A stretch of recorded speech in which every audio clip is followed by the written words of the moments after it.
side than they have been the past couple of years. They look more drilled. Everyone knows their role. Better coached, I reckon. I'm happy to be challenged to whether they're a better side right now than they have been. Paul, Tom Harley said on Channel 7 just a few moments ago that you're coaching this side better than James Hird was. Tough. Oh, he didn't say that, did he? Here we go. I can't respond to that. Apart from saying, Tommy, you're a silly bugger, what did you do that for? It doesn't matter how I coach. Like, I'm coach for this year, I'm enjoying it. I'm doing things that probably a coach who wants to have a career for a long time can't do because I'm just having a go. And, What kind of things are they? Just playing young people and trying different things and just doing exactly what I want. Those Geelong boys, they still love you, Bomber. Welcome. They still love me, Jared, With yes. friends like that, though, hey? Well, it wasn't an appropriate question, was it, really? It was pretty tough to answer. I didn't expect it. Yeah, I just didn't expect it. But you are a better coach. You're a premiership coach. Herd's coached for how many years? 3. You've coached for 14. Well, that's what I wanted to say, Robbo, but no. You can't say that. You are. Right at now, you are. Yeah, and Roosie, welcome. Thank you, boys. I'm interested, though, in the spin-off to that, the freedom that you feel to make decisions that maybe you wouldn't make if you were a longer-term coach. Is that genuine? It is genuine, yeah. Yeah, I do honestly feel that way, yeah. But playing kids, like we played 3 first game is the first game of the year, and it's a crucial game to win when you're playing Hawthorn and Fremantle. So I just played them, yeah. So you're taking risks in your own head, which filters through to the players who got not a freedom, but an understanding that they can take risks with the football, which is producing this sharing, lightning football, fast-moving football that you're playing at the moment. Yeah, a little bit, yeah. Just having a style of footy, people we pick, the way we train them during the week. It's all a bit sort of different. So it's good. In what way? Can you allow us to hear? Well, in what way? We've got 2 ovals now, and we actually starting to use the 2 ovals in a really purposeful way. So, like last one's week, the size of Eddie had, the other one's the size of the MCG. We did a lot of match play over summer with only 12 on 12, 13 on 13, which really makes you have to turn up when you're in your decision making. So if you've got the ball, you need someone there to kick it to. So you sort of have to run harder, make decisions earlier if you're going to survive the training session. So and then we hadn't done it for a while. So because we'd sort of trained as a group and trying to get the stoppages right, the team structures right, we did it last week again, and it was really tiring for the players because it's actually hard work. So you got to, and just things like that, you know, like we haven't done that before, so we're just into it. With a young squad, Roosie, that's obviously in depth and down the track. Are you at the teaching, learning stage rather than the mastering stage? Oh, absolutely. We're at the stage where it's just the non-negotiables of footy. You know, where you're trying to teach the real basics of the game. If you don't do them, you can never win. You know, or you might win 3 games, you know, in a row, then you lose 6 games in a row, and then, you know, you're trying to get to where I talked to Bom about it last week. How did Geelong start? You know, where was their starting point? Where was Hawthorn's starting point? That's where we are. We're at the starting point, trying to build for sustained success at some point. So you've got to put the foundations down. You can't put the roof of the house on without the foundation. So really, we're at a completely different stage to where Bomber is with his team. What's worse, the effort or the skill level at the moment? No, you can cop the skill errors. There's no question. I mean, you can cop the skill errors. The effort is what you need to sustain in AFL football, because even looking at we'll get on to Hawthorn, I think, later. But forgetting Hawthorn at the moment, even watching some of the other games on the weekend, you know, Collingwood Geelong was a super game of footy, but there was a lot of mistakes. Yes. Yeah, you know, so what you need to bring is effort for 120 minutes. You're still going to make mistakes. You know, not everyone's Hawthorn at the moment. But isn't that the foundation then? You're trying to build a foundation. The foundation surely's got to be effort, and we'll deal with everything else. That's exactly what I'm saying. And that's what you've got to be disappointed about. Yeah, that's exactly right. And that's what fans are disappointed about. They go to the game and say, we don't see effort. It frustrates them. Oh, absolutely. I reckon there'd be a lot of things going on in their mind, because it's like Roosie's got a set way to play, I'm sure, and it's probably a lot different or a little bit different. They want to please him. They're trying to do it. There's a lot of confusion, you know, like you put yourself, that's the pressure moment of the week, you know, the performance. And they'd be trying their best to do the right thing. There's no doubt they are. There's no doubt that they're trying. Yeah. But when you look at a game, when we looked at the game on the weekend, Roos, 19-11, it was a tough sort of situation. You still question whether they're confused or they don't know where to go. Yeah, and that was the game plan confusing big them. part of discussion today. You know, when someone asked me, was the glass half full, half empty? I mean, for 91 minutes we were good, but we got to focus on the 29 minutes that we weren't good. You know, and why weren't we good in that 29 minutes? Because you talk about the fans. That's what the fans, the expectation is.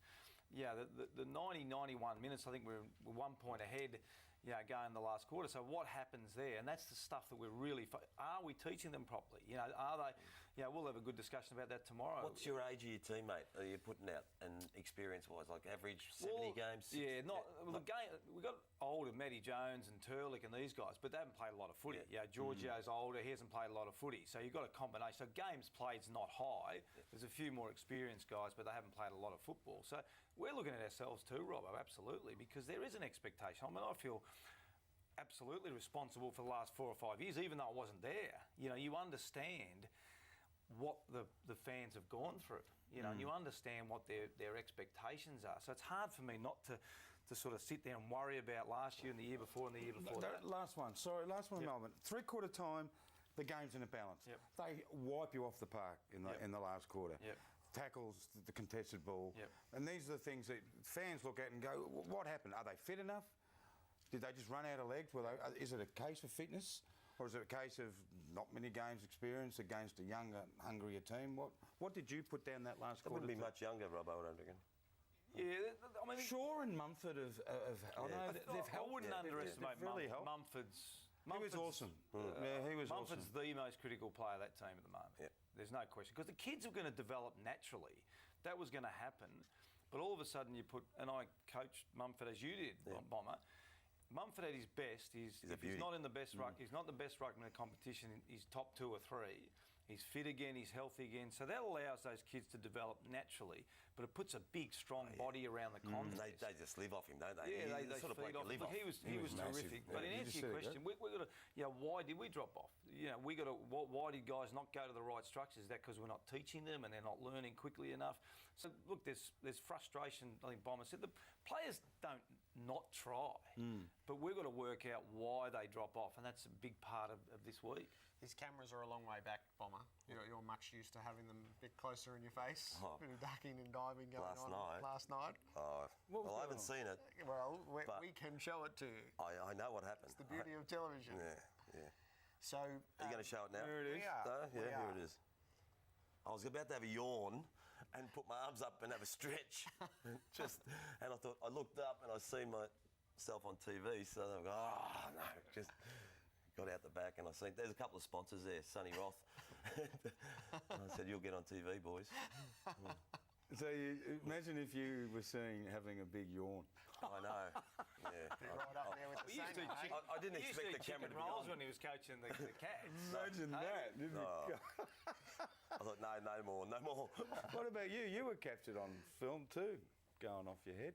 Yeah, I mean, there's different ways to teach and learn, and I think one thing about being on the bench is you're able to talk to players directly. You know, look, and what I'll say about Dean Turley, he's been terrific. Oh, he's been really good, He's been mate. really good for us, and he knew. But I'd sat with him on the bench and said, look, we've got to get the kick-ins long. You know, we've got to go to our ruckman and our centre-half back. And it didn't happen. So then you take a different approach. But let me, as I said, Dean Turley, that's an isolated incident. Been a great pickup for that club. He's been very, very good and really embraced because he was when I was coaching the Swans. Ironically, I think I delisted him, but he probably got a slight advantage over the other boys knowing and he's been really good. A bit down on the weekend, but that was just a different learning phase and, you know, in terms of what I need to do with him. How did you feel seeing yourself acting like... not acting, that wasn't acting, that was real. Reacting like that? Well, again, sometimes it's premeditated, you know. So you don't worry about who's watching in those moments because you're actually thinking through it. I knew walking off the bench what I was going to do. You know, no Who were you question. talking to there? That was Dean Turley. Oh, yeah, You so know, he can take it. So you He can take it? Yeah, he can. Yeah, he's been, as I said, he's been terrific. He's had a lot of positive feedback. He's been really good. But in that moment, you know, he obviously did the wrong thing, and I just need to So you spent the last 2 years at Sydney on the bench coaching? Or year? Yeah, up and back. Yeah, Up and back. Are you going to stay there? I'll probably do the same thing up and back. I mean, it's good to see the players' reaction when they're coming on and off the ground, and it's good to give some direct feedback. And we've got some pretty experienced boys in the box as well, but it's also good to get a view of the game from up top as well at times. What did we see on Friday night? What did we see with Hawthorn decimating Fremantle? We've seen a good side, didn't we? I haven't seen a skill level against the second best side for a long, long time. The best defensive side. Yeah, the best defence against the best attack, and the best attack won clearly. Peeled them open. I mean, I spoke to a coach from another club and he called it a perfect game. And I'm not sure there is such a thing, but even their fumbles went to their teammates.